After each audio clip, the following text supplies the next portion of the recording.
না বলেন মদ খাওয়া হালাল না হারাম? নাউজুবিল্লাহ। আমার ভাইরা উলামায়ে কেরামকে জিজ্ঞাসা করেন, আপনাদের মাদ্রাসার মুহাদ্দিস সাহেব যারা আছেন জিজ্ঞাসা করেন, এখনো এই মাসআলা আছে। কুদুরির কিতাব থেকে নিয়ে ফতোয়ায়ে শামি পর্যন্ত এই মাসআলা আছে। কোন মানুষ যদি মুমিন যদি এমন অবস্থার সম্মুখীন হয়ে যায়, জান যায় অবস্থায় আর বাঁচানোর মতো কোনো ব্যবস্থা নাই, হালাল খাদ্য নাই, এই অবস্থার শরণাপন্ন হলে জান বাঁচানোর আন্দাজা হারাম খাদ্য তার জন্য হালাল হইয়া যায়। কি হুজুর ঠিক কিনা? কিন্তু এই জায়গা তো জান বাঁচানোর বিষয়। সম্রাটের কাছে যে বিষয়টা ছিল এটা জানের বিষয় নয়, এটা ছিল ইমানের বিষয়, মুমিনের ইমানের পরীক্ষার বিষয়, কোরআনের বিষয়। যখন সৈন্যরা নিয়ে গেল মদ আর শূকরের মাংস, আব্দুল্লাহ বিন হুযায়ফার সামনে নিয়ে সাহাবীদের সামনে নিয়ে বলল, মুসলমান রে, ঈমান গ্রহণ করেছো, কোরআন পড়েছো, মুহাম্মদের সম্পর্ক গ্রহণ করেছো, এখন মরা ছাড়া কোনো পথ নাই। জানে যদি বাঁচতে চাও আমাদের কাছে হালাল খাবার শূকরের মাংস ছাড়া, মদ ছাড়া কোনো খাবার নাই। যদি বাঁচতে চাও তাহলে এগুলা গ্রহণ করো, এছাড়া দ্বিতীয় কোনো খাবার দাবারের ব্যবস্থা নাই। আল্লাহু আকবার। ও আমার ভাইরা, কেমন ইমানদার দেখুন।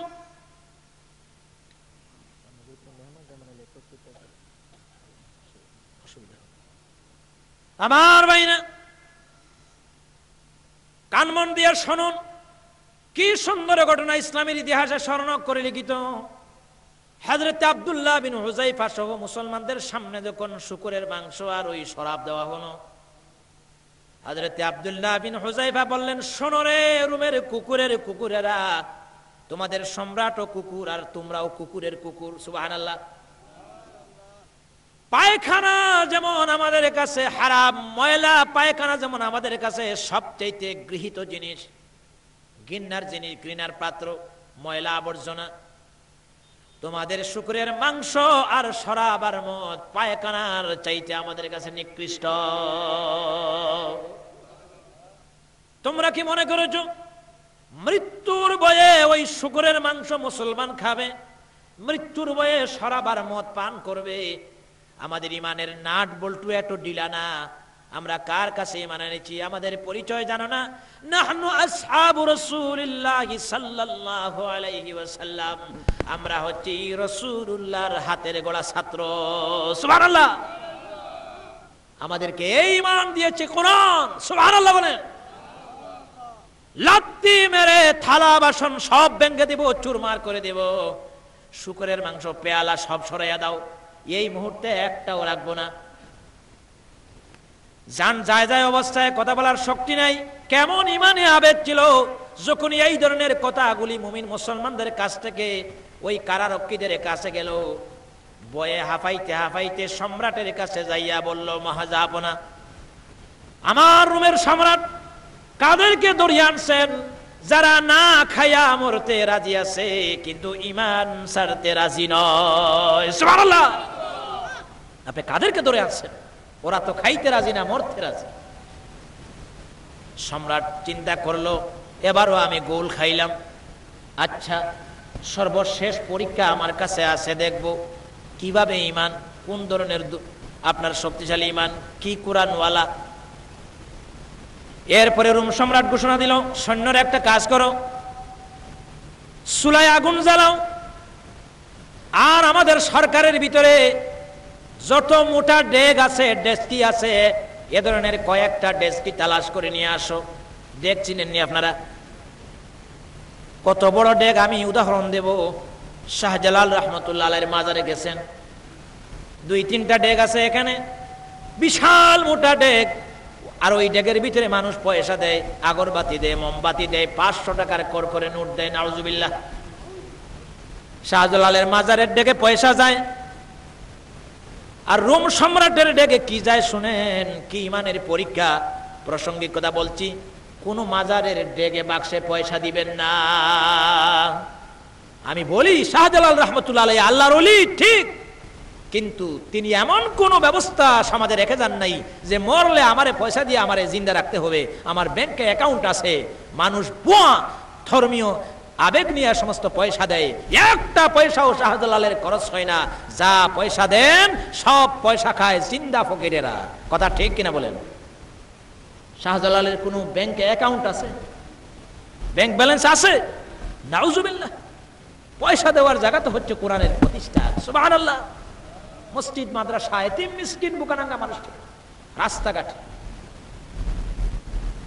হায় হায়, আজকে মাজারের নামে একটা ব্যবসা প্রবণতা শুরু হয়েছে, ধর্মের নামের ব্যবসা। গতকালকে ফেনীতে ছিলাম মাহফিলে, গতকালকে রাত্রে। আল্লাহ তাআলার মেহেরবানিতে আপনাদের সামনে উপস্থিত করার তৌফিক দিলেন। রাত ঘুম হয়নি, গাড়িতে গেল আর সকালে আপনাদের সামনে কি যে উরুসের আপনার ব্যানার লাগাইছে। মহাপবিত্র উরুস শরীফ, পবিত্র না মহাপবিত্র। কোন জায়গায় পবিত্র লাগাইতে হয় এটাও মুসলমান জানে না। নাউজুবিল্লাহ। উরুস কি? উরুসুন শব্দের অর্থ হচ্ছে বাসর রাত। উরস,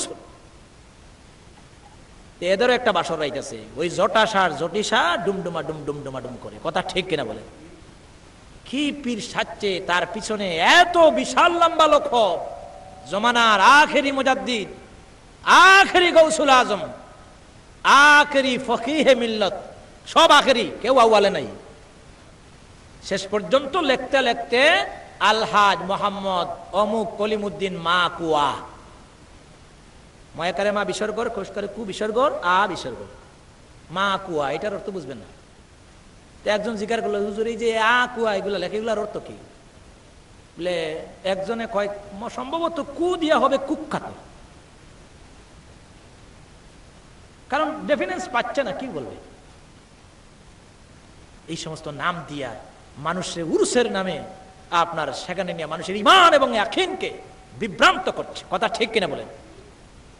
গাউসুল আজম, উলামাদেরকে জিজ্ঞাসা করেন, কোন মানুষের পিছনে গাউসুল আজম শব্দ ব্যবহার করা জায়েজ নয়। গাউস শব্দের অর্থ হচ্ছে সাহায্যকারী, আর গাউসুল আজম অর্থ হচ্ছে বড় সাহায্যকারী। বড় সাহায্যকারী কে? আরো আওয়াজ দিয়ে চিল্লাইয়া বলতে হবে, কে? আল্লাহর নামে তো আসতে নেন বিয়ানি বাজারের মুসলমান। আপনাদের কি পেটে ক্ষুধা আছে? আওয়াজ দিয়ে চিল্লাইয়া বলতে পারবেন না? জোরে বলেন। বড় শক্তিশালী আজম যাকে বলা হয় তিনি কে? ইজ্জতের মালিক কে? বেইজ্জতের মালিক কে? সব আল্লাহ তাআলা। আব্দুল কাদের জিলানীর পেছনে নাম লাগাইছে গাউসুল আজম। আমার মনে হয় উনারা যদি থাকতেন, আব্দুল কাদের জিলানী বাস্তব আল্লাহর ওলি ঠিক, কিন্তু এ সমস্ত শয়তানি করার কোন বিধান তিনি দুনিয়াতে রেখে যান নাই। আজকে থাকলে ওদেরকে জুতা দিয়ে এদের মাথায় মারতেন আর বলতেন এগুলো কি গাউসুল আজমের কাজ? নাউজুবিল্লাহ বলেন। আমার বিশ্ববিদ্যালয়ে ১৫০০ মুসল্লি হয় জুমাতে। আলহামদুলিল্লাহ, কিছু ছাত্ররা, ওরা তো তার পারিবারিক ক্ষেত্রে ধর্মকর্মে জ্ঞান দেওয়া হয় নাই, জেনারেল শিক্ষিত হয়ে আসছে, বুঝে না। তো আমি জুমাতে এই সমস্ত কথা বলায় বহু ছাত্রদের জ্ঞান ধারণা ফিরছে আলহামদুলিল্লাহ। একদিন এক ছেলে কয়, হুজুর একটা ক্যাসেট শোনাবো। বলে কিসের ক্যাসেট? ক্যাসেটটা শুনাইলো আপনার দস্তগীর